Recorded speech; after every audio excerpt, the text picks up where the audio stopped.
I'm back again with yet another video about my journey in creating a Soul Cards tarot deck.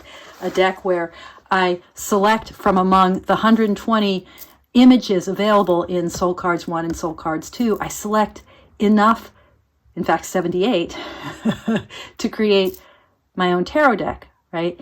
And now this is my third video in this series because as I've been doing this process, what I have been confronting is what I have been calling the Seven of Cups dilemma, right? This is the paradox of choice, that somehow having the options to choose, this can paralyze us, right? We can feel the depth of emotional resonance, the depth of image and imaginal availability, the depth of our own intuitive hearts. We can feel all of that.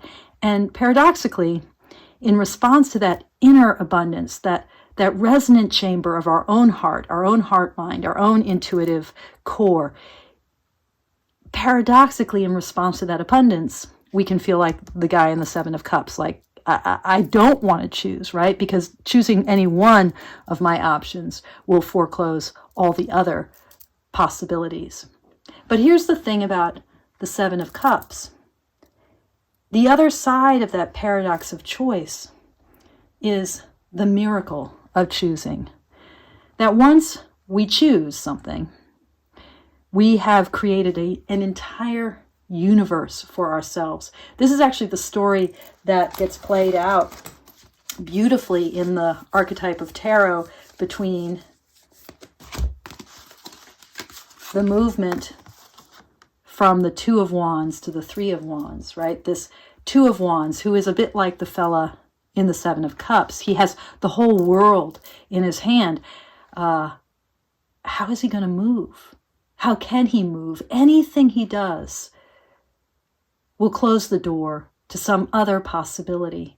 A.E. Waite in the Pictorial Guide to the Tarot, when he's describing his choice of design for this card, his direction to Pamela Coleman Smith, he says, this is a card that's reminiscent of Alexander the Great and the certain melancholy that Alexander is said to have experienced, where he realized there was just one world for him to conquer. And once he'd conquered that world, there'd be nothing left. But the message that the Wands, one of the messages that plays out in the story of the Wands is, well, actually you do have to commit. You do have to walk through the gate. You do have to step forward, grab your staff, set your ships out to sea, and then see where the world answers back to you. You have to step forward and encounter your life.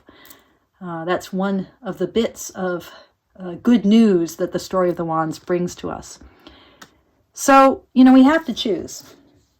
The paradox of choice is that feels hard. That feels limiting. Having to choose feels like a limit. Even not choosing, however, is a choice. So we really have no choice about choosing, and that too is part of the paradox.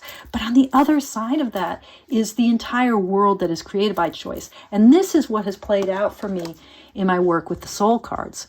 So there are a couple ways to think about this. In response to my last video, one of my wonderful subscribers was saying, well, here's the thing, go with your first choice, best thought, give up on cardstock and have the fruits of your first intuition.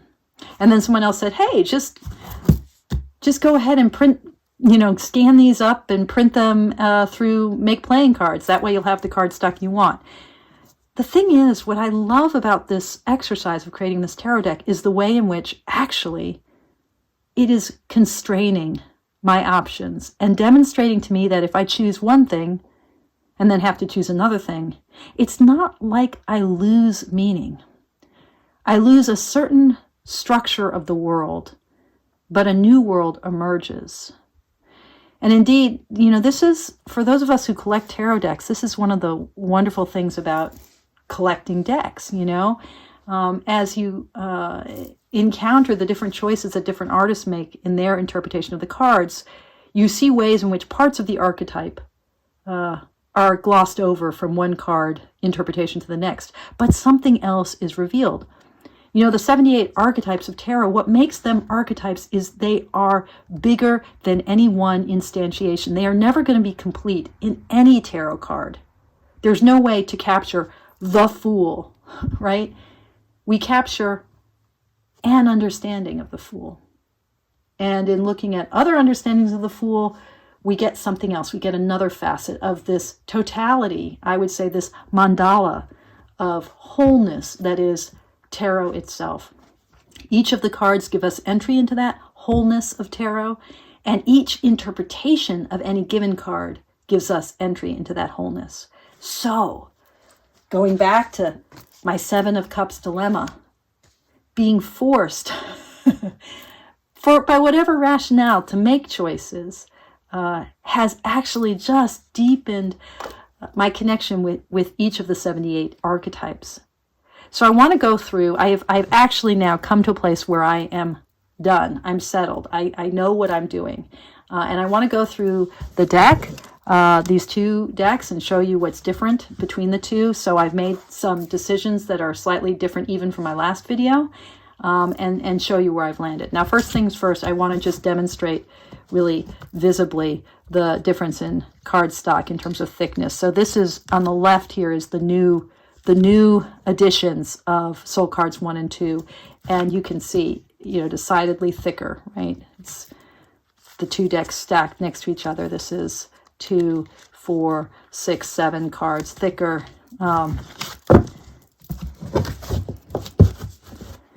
You can get a little bit of a taste of the difference in cardstock by just looking at what they look like side by side.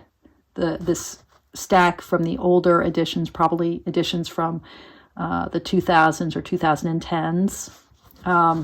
It's thinner, but it's also, I don't know if this shows up on camera, you see how it's a little bit grayer, and I think that has something to do with the core that's being used here. Like these might have a different core. As I said in my last video, I really like this cardstock. It's not perfect, but I like it a lot more than the newer cardstock. Actually, the newer edition is also slightly, ever so slightly, no, I had thought this before, but maybe I'm wrong. I thought that it was ever so slightly larger, but maybe not. Maybe not. Okay, never mind. So let me just go through this really quickly, and I'll only say something when I see something to say. They're mostly the same, although you'll notice right off the bat, the backing choices for Soul Cards 2, it's kind of russet brown in the newest edition, and it's a kind of midnight blue in the older edition. And because this is a midnight blue, it harmonizes a little bit better with the cardstock for Soul Cards 1. This is Soul Cards 1. The newest, it's a kind of brighter blue. This is a more purpley royal blue, okay? But so far, in the and the major arcana, we're going through, this is Empress, Emperor, Hierophant, Lovers, Chariot, my Chariot, which I love my Chariot. So this is one of the cards that's not, sorry, it is in the older edition. That's why it's here. I love the mingling of the red and purple. My Strength card, my Hermit card. You can see that the color palette is a little bit different. It's a little bit, I would say, a little bit brighter in the newer edition. You can see it a lot in this. Well, actually, this isn't brighter. It's just different. This one is more saturated. I think it varies card by card, but that's my Wheel. This is my Justice, Hanged Man, Death, Temperance, the Devil, the Tower. Oops. Now here we have this difference, the Star. So I went with this image because this is not in the older edition. And I really do love this star card. You've got the nudity of the figure, you've got the brilliance of the star, you've got this sense of illumination, and this sense of potency, expectation, gestation. Moon, sun, judgment, world. And now we're into the pentacles. I don't think there's any change here.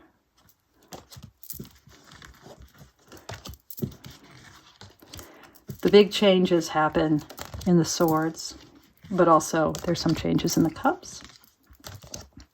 We're at the 8 of Pentacles, 9 of Pentacles, 10 of Pentacles, Page, Knight, Queen, my Cauliflower King. I love this guy. And now we're in the Wands, my beautiful angel Ace, my 2, my 3. You see how we've got here, we're right on the portal. This is like Alexander holding the world in his gaze, in his hand. Dare I leap in? And this is like, yep, we're moving through. I'm holding my staff and I'm going through the portal. And then this sense of rest and homecoming and the shepherd and his flock. This is my 4 of Wands, my 5 of Wands, my 6 of Wands with that sense of the laurel crown and the hero, my Bodhisattva 7 of Wands standing forward to protect the world. 8. I really love this 9 of Wands. She seems sort of traumatized to me, which I think is important for that card. My 10 of Wands, so, not so much about oppression, but just like being burned up by the flame. It's all through me. And there's just smoke rising from my world.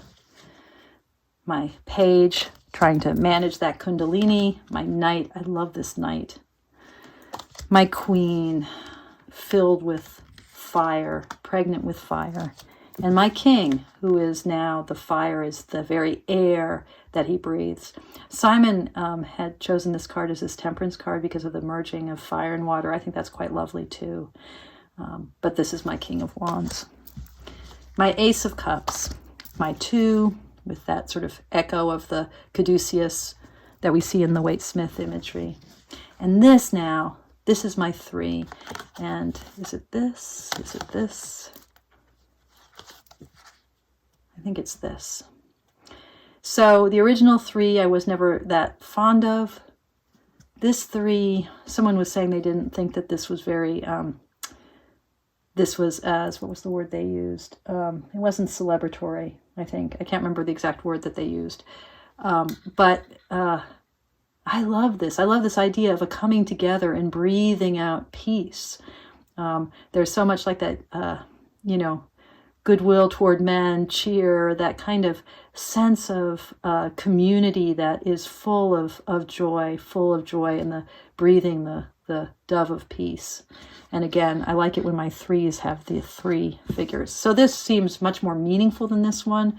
I don't know why I didn't notice it the first time I went through, but I'm really happy with that change. And that, again, paradox of choice, when we allow ourselves to be constrained into choosing, new worlds come forward. Meaning is complete and full and boundless. The human mind, the human heart isn't boundless. In case you hadn't noticed, we're finite. And so when we do make choice, when we do make decisions, we don't lose that abundance, but it can shape our world. And I'm saying all of this about the problem of losing abundance when I'm looking at the 4 of Cups, which is, so much a card of grasping and a sense of loss. I love that this figure is under the tree, and I love that this is just this card of grasping. Nothing but grasping and grasping into the air, the spiritual realm itself, but nothing will satisfy. There is no end to desire. And that may make us throw down our cups. So this could be, I suppose, a joyous image, but for me, this 5 of Cups really bespeaks the sense of spilling and loss. And that sense of emptying out that card is so much about. And here it gets right back filled in through the power of our connection to everything childhood has given us, right? The Six of Cups. And this Seven of Cups, so, this looks nothing like this. But what I liked about this image of the Seven of Cups, this is a much more intuitive choice. It's not a logical choice, but this sense of being in the waters and reaching. So it has a bit of that feel of the Four of Cups, of grasping. But there's like no, what is there to grasp onto in this watery area? And yet the figure's rising up toward the surface, presumably toward the light. So there is a sense that the reaching is headed somewhere, but it hasn't met its solid form yet. It's in the waters of imagination, in the land of the plenty of spirit, the plentifulness, the abundance, there we go, of spirit. So you're in those watery depths, reaching toward the light, but not there yet. I love this image. Seven of Cups is a hard card because it's not a card that most people go, oh, the Seven of Cups, I love that card. But here, I love that card.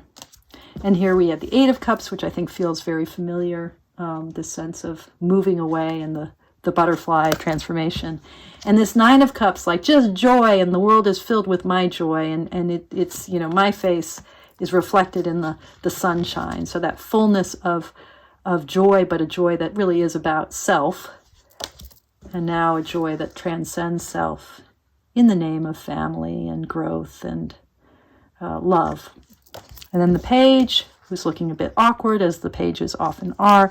And then the Knight, again, this is not a very literal choice, but because, there's no horse, there's really no movement, but this opening of the heart. Knights are always... they're always, in a certain sense, wearing their hearts on their sleeves. Knights are responding so directly to the world. So this sense of this opening of the heart, which also reminds me of it reminds me of the Lonely Dreamer imagery of the Page of Cups, who has a conch shell, is holding a conch shell. Somehow this spoke to me of the same kind of opening to the oceans of the imagination, but this Knight, that conch shell is... that openness, that oceanic inside is actually his heart itself, or her heart itself. Here's the big change, though, right? This image doesn't exist in the older decks, and so here's my new queen. And I love this image, first of all, and I love the sense that this queen is releasing the waters of imagination. She is the water of imagination. She is the muse, and she's just being released into the air. So, yeah. And I think, the queens, going back to the High Priestess, they have a sense of two-ness to them, of duality, in the sort of Pythagorean world that the tarot inhabits. One is masculine and two is feminine. So I'm not I would rather have a single figure in my court cards, but I can accept that there are two figures here, because this is anima, this is soul coming forward. So that's my queen. I decided to stay with this guy as my king because I really love him. This was my other option, where I would kind of play on the reference of the moon and the way in which the moon relates to water, and the color palette is really similar here between queen and king. He's in the air, so he's, got that airiness of king, but he's got the moon that feels watery.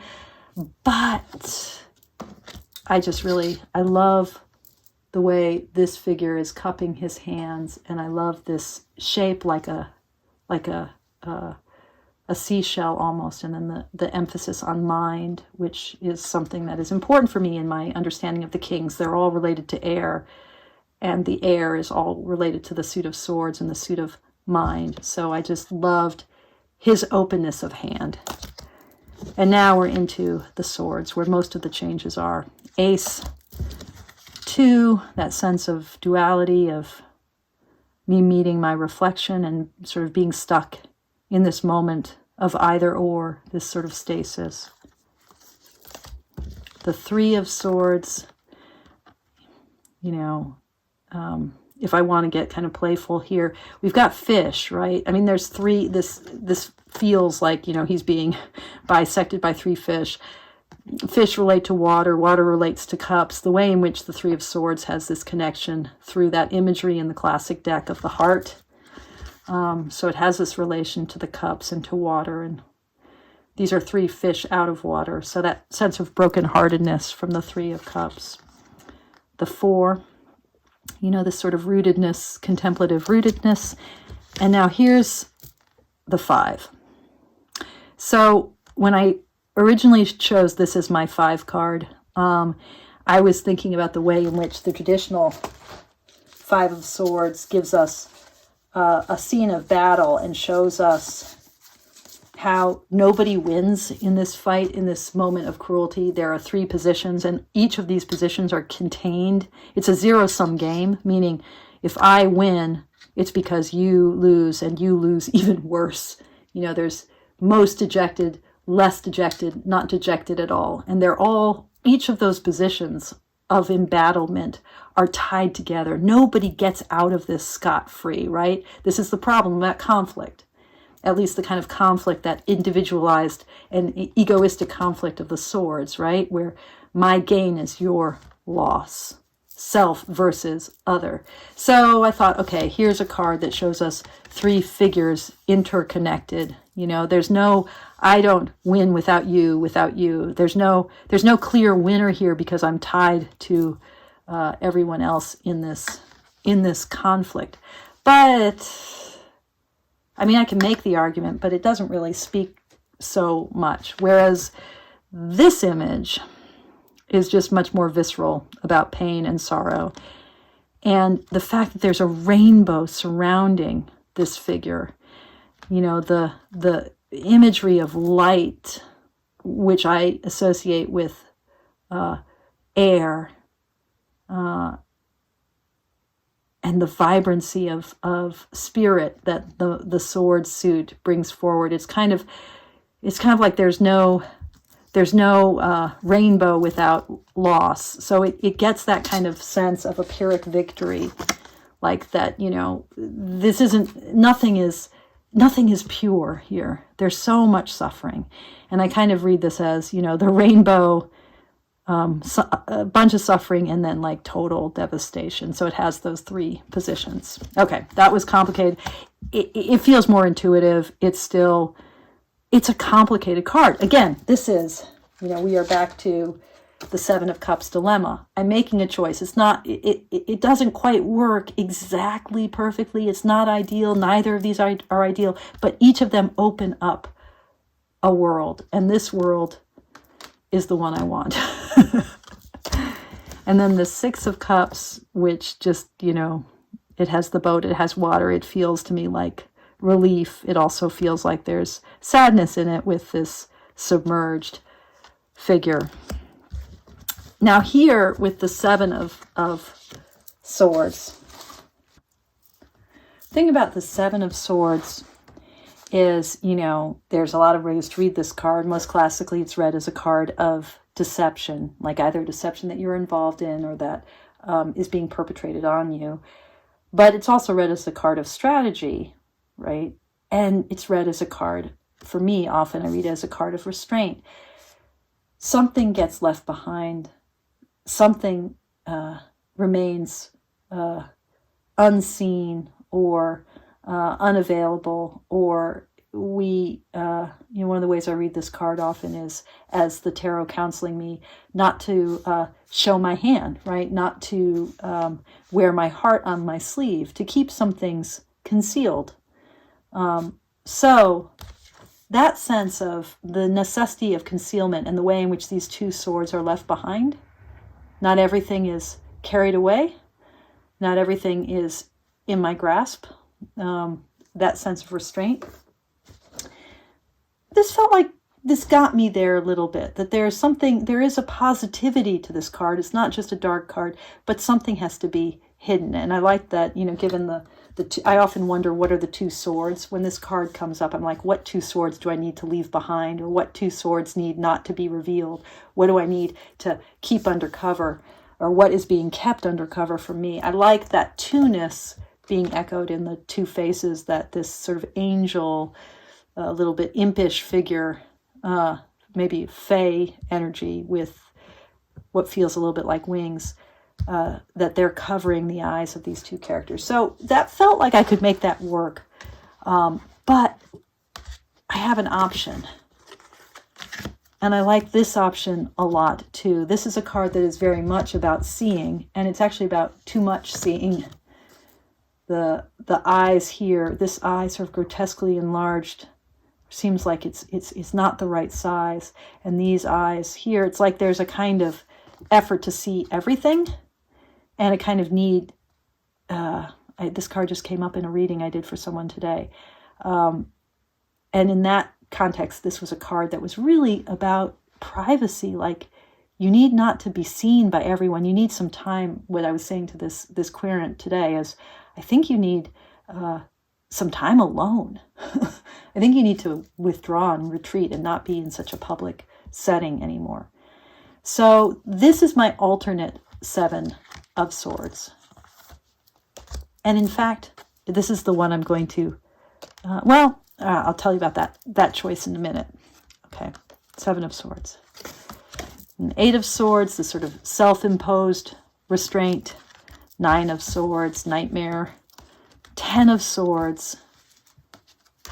And now, this is my old page, and I decided to go with this page, which I think is the card that, Simon, I think that you use this as your chariot because of the movement. I'm struck by how fragmented this figure is. It feels like they're kind of falling apart. They're breaking apart, almost like when a windshield gets hit by a rock and it all crumbles but stays in place.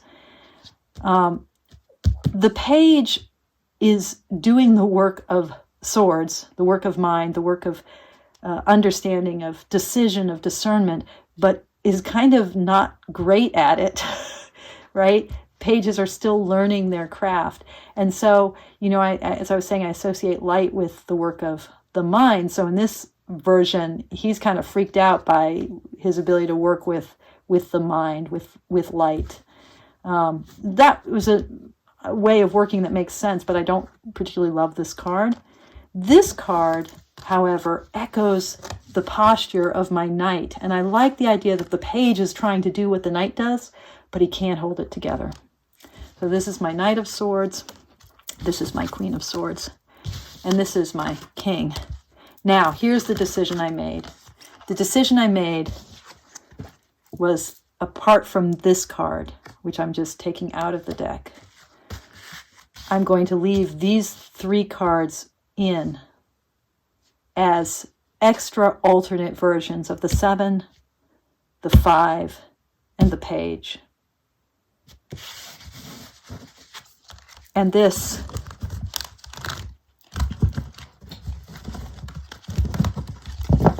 is my new Soul Cards Tarot with alternate interpretations of the 5 of Swords, the page, and the 7 of Swords. So 3 alternate. Although as I say that, do I need it? Now I'm wondering.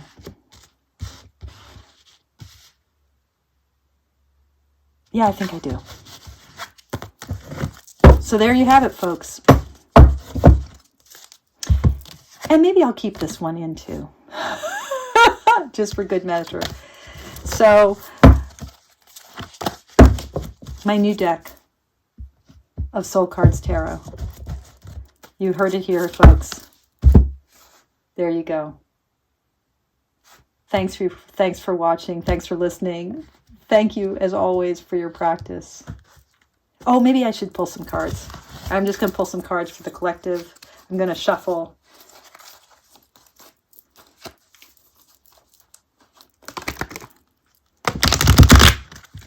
Still not great at riffle shuffling, but I can sort of do it. And it's a deck that I can now, it's not too big when I do overhand. I can sort of comfortably hold it. But for my purposes, it's all the riffle. It's all on the riffle, baby. Okay.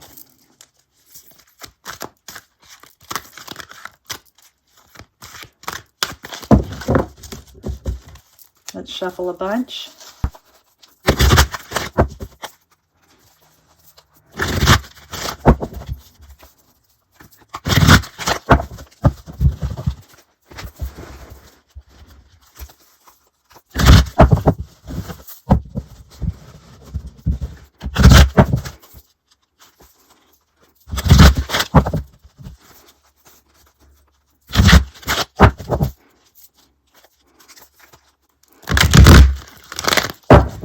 Okay, so let's do a quick deck dialogue with my new Soul Card Tarot.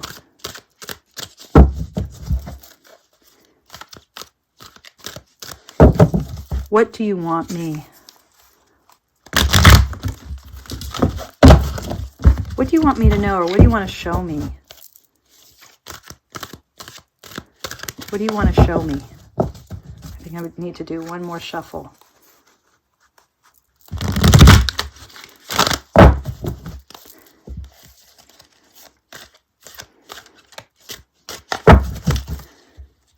What do you want to show me? Okay, so reversed, 8 of Cups. Are you saying you want to show me what keeps me from growing? 8 of Cups reversed. Are you saying you want to show me what I need to grow?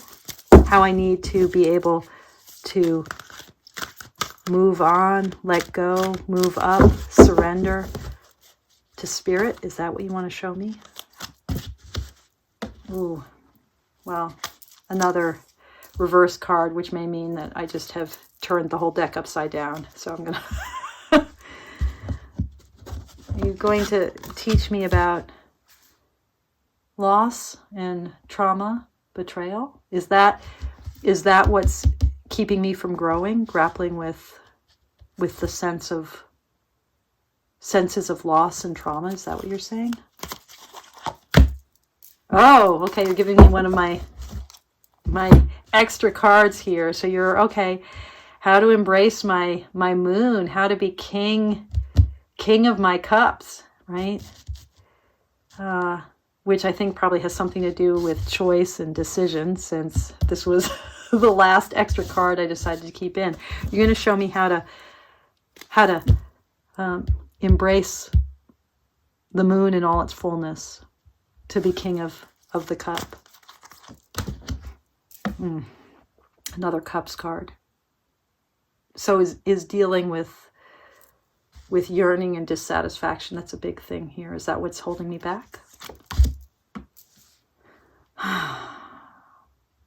That's what's holding me back. That's my 10 of Swords. So how can I just give it up? How can I just release that tight clamp of self, of trying to master? Am I needing to release some of my Emperor side? Is that what you're saying? I need to be this is King of Pentacles. You're saying, yeah, I mean, like kind of master embodiment, not king of earth, heir of earth. Are you saying just allow my aliveness to flourish? Again, I'm sort of wondering where my Emperor energy, which gets me into trouble, comes into all of this. And you're saying, there's some trauma here. That's for sure. There's some trauma. So how do I heal? Oh, I let it burn me completely. I let myself be burned up by all of this. So what holds me steady in that? Whoops. I sort of knocked over 2 cards. So this is the 5 of Pentacles, which is loss and impoverishment and that sense of being on the outside. And this is judgment, so calling and awakening. Do I need to lean into the divine then? Is that what you're saying? Yes. This is Justice, which was my hub card last year. Let my intentions guide me. Let my intentions guide me. Okay, I think that's an end. Am I missing something? I'm going to ask just one more time. Am I missing something here? Am I missing something? Page of Wands reversed. Just sit with the energy. It's okay. Just sit with that energy. Okay. There you go, guys. A pretty deep and intense deck dialogue with these remarkable images. I am so over the top obsessed with turning these soul cards into a tarot deck. And this new old version, it feels really good in my hands. I love that I got that last card that I added in, the additional King of Cups. I think that just sort of sealed the deal for me. So here we go. I think I'm done. I don't think I'm going to make any more videos on this. I think that's probably a really good thing. Thank you, guys. Thank you so much for watching, and thank you for your practice. Toodaloo.